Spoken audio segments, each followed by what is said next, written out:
Selamat berjumpa kembali dengan video pembelajaran geografi yang masih akan terus menyampaikan materi-materi geografi, di mana pada kali ini video pembelajaran akan membahas tentang pemanfaatan penginderaan jauh dan sistem informasi geografis. Materi penginderaan jauh dan SIG sebenarnya adalah materi lanjutan dari yang sudah diberikan di kelas 10 semester 2, dan para siswa di kelas 12 ini juga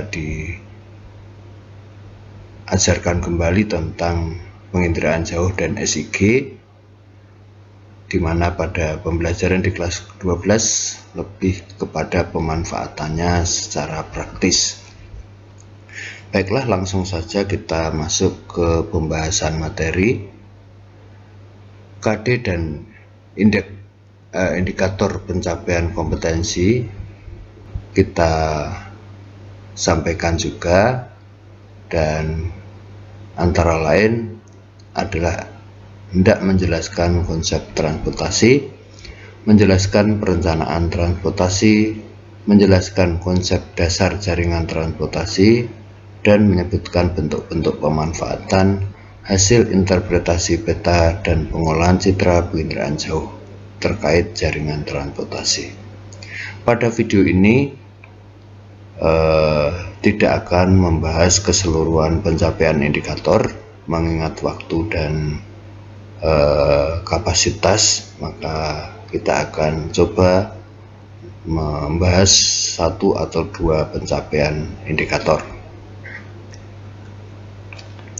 Kita mulai dari pengertian penginderaan jauh dan SIG. Penginderaan jauh adalah cara memperoleh informasi tentang suatu objek atau daerah atau fenomena melalui analisis data yang diperoleh dengan suatu alat tanpa kontak langsung dengan objek atau daerah atau fenomena yang dikaji. Ada 4 komponen penginderaan jauh. Yang pertama adalah sumber tenaga, yang kedua objek, yang ketiga sensor, dan yang keempat adalah citra.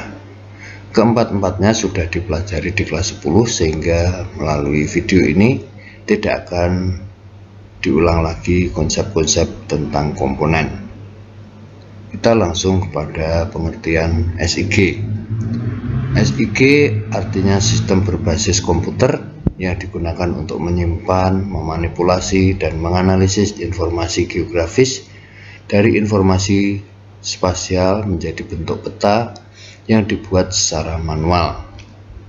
Pengertian ini juga hanya mengulang dari apa yang sebelumnya sudah disampaikan di kelas 10. Komponen SIG adalah perangkat keras, perangkat lunak, kemudian metode, manusia, dan data.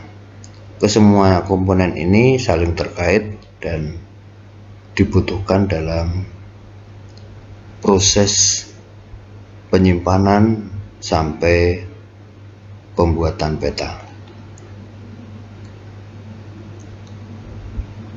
Data yang kita kenal ada data spasial, yaitu data yang kita peroleh di lapangan secara langsung ataupun tidak langsung. Pada umumnya, data yang diolah adalah data geografis dengan ciri memiliki koordinat tertentu. Tiap data diwakili informasi spasial atau lokasi dan atribut atau deskriptif.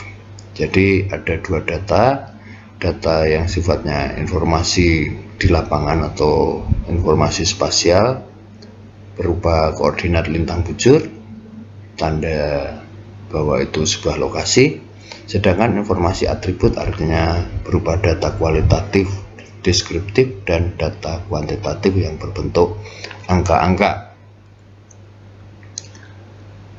Kita akan mulai dari konsep dasar jaringan transportasi dengan penerapan penginderaan jauh.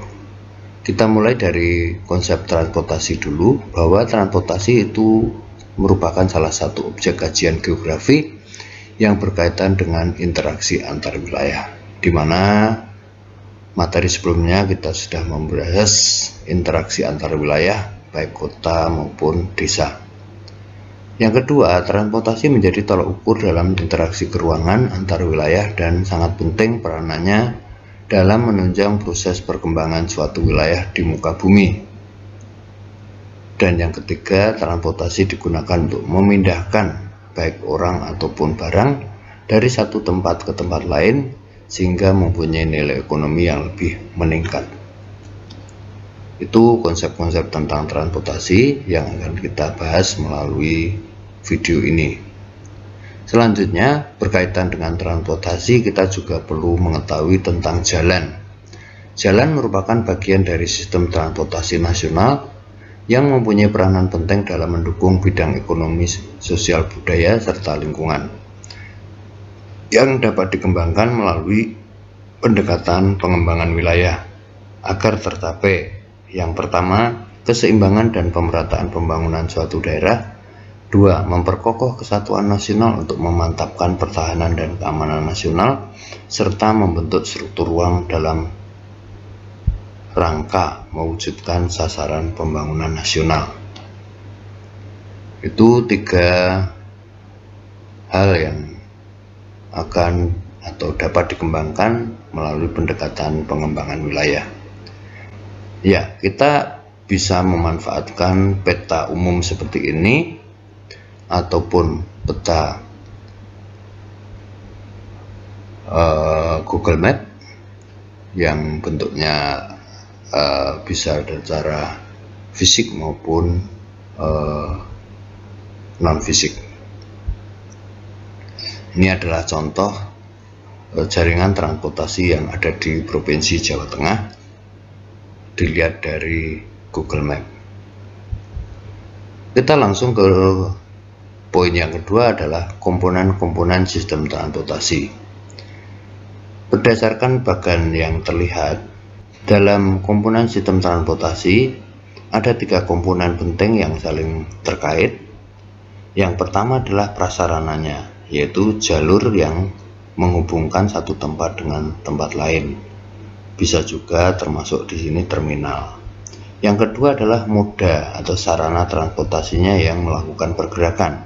Bentuknya bisa berupa mobil, kereta api, kapal laut, pesawat udara.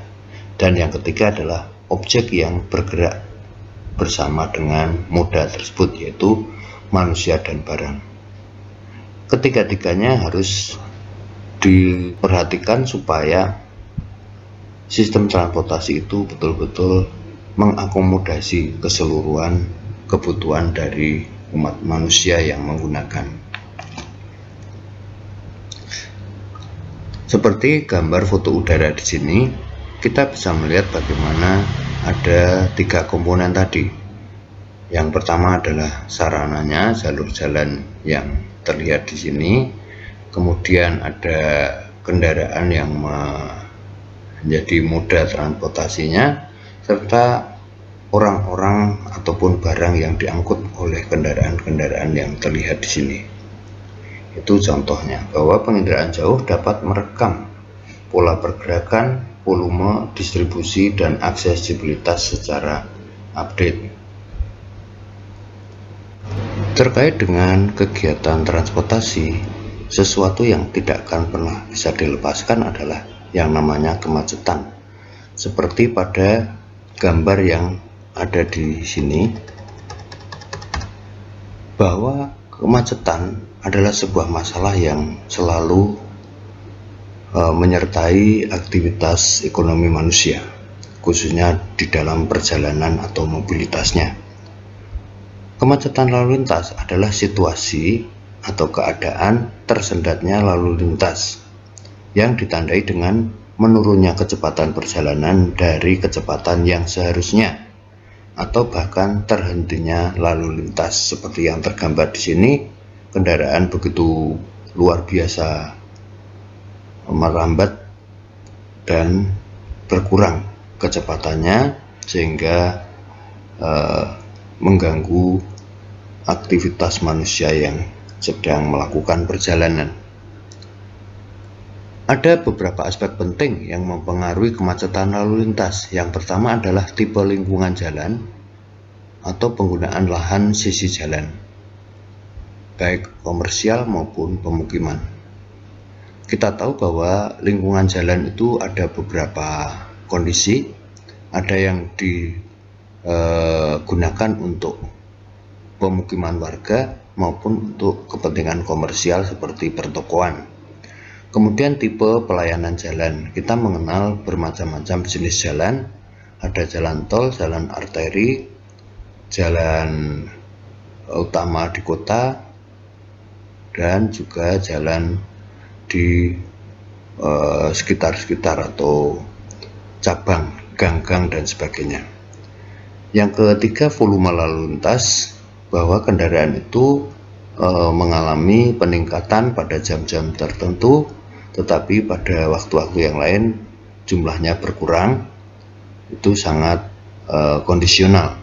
Dan yang keempat, kapasitas jalan.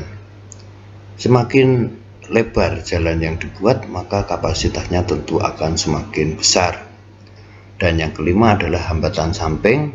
Hambatan samping itu sifatnya insidental, seperti misalnya adanya pasar tiban pada saat menjelang hari raya, kemudian adanya kegiatan-kegiatan seperti hajatan masyarakat yang rumahnya di pinggir jalan, ataupun ada demonstrasi dan sebagainya, itu dinamakan sebagai hambatan samping. Selanjutnya, tahapan proses perencanaan transportasi. Ada 4. Yang pertama, pendataan kondisi yang ada. Yang kedua, kebijaksanaan pemerintah untuk masa yang akan datang. 3. Perkiraan perkembangan wilayah kota. Dan yang keempat, perkiraan lalu lintas di masa yang akan datang.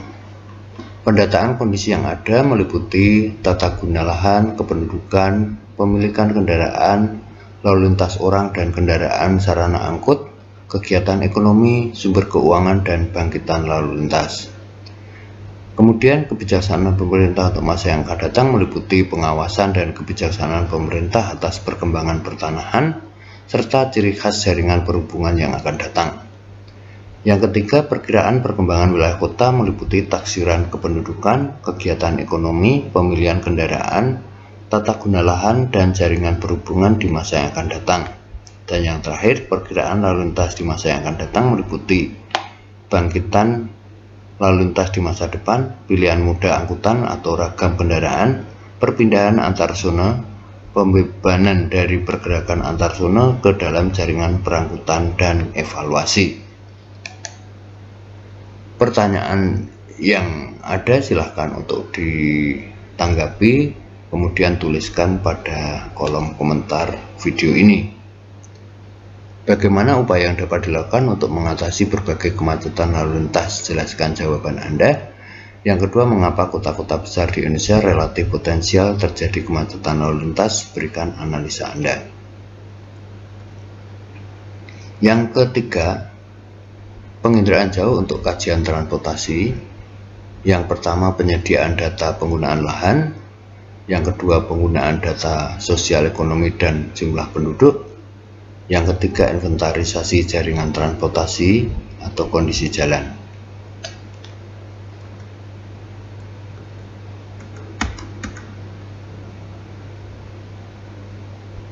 Untuk konsep dasar tata guna lahan akan kita bahas pada video yang berikutnya. Untuk kali ini kita cukup pada pembahasan mengenai transportasi dan permasalahannya. Maka silakan para pemirsa untuk mencermati bagaimana menerapkan penginderaan jauh dalam pengembangan sistem transportasi yang sesuai.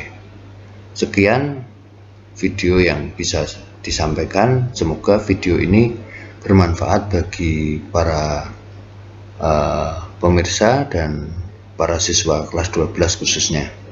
Sekian yang bisa disampaikan. Terima kasih atas segala perhatian. Salam sehat dan tetap semangat.